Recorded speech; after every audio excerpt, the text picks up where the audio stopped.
Si vous n'avez pas confiance en l'avenir, vous n'avez aucune raison ni d'épargner ni d'investir.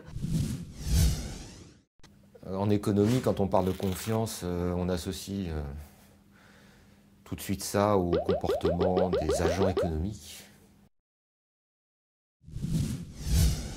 On parle d'un élément qui ne serait pas franchement mesurable.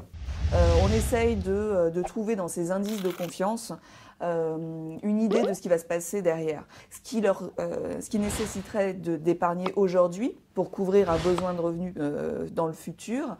Donc s'ils n'ont pas cette perte de confiance dans l'avenir, ils vont avoir plus de chances de consommer que d'épargner aujourd'hui. Donc c'est pour ça qu'on cherche généralement à mesurer la confiance. On fait des baromètres synthétiques de tous ces éléments-là, de façon à essayer de s'approcher de ce qu'est l'état de confiance. C'est comme le sucre dans le lait chaud, elle est partout, mais on ne la voit pas.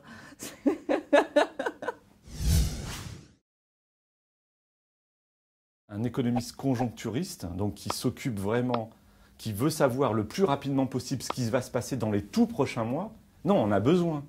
Parce que ce sont des indicateurs avancés que l'on peut constituer de façon très rapide. La question, c'est de savoir est-ce que ces indicateurs de confiance apportent une information supplémentaire par rapport à ce que d'autres indicateurs révèlent, voire même par rapport à ce qu'on attend du fonctionnement de l'économie. Par exemple, un ménage, il va avoir confiance s'il a confiance dans sa capacité à garder son emploi.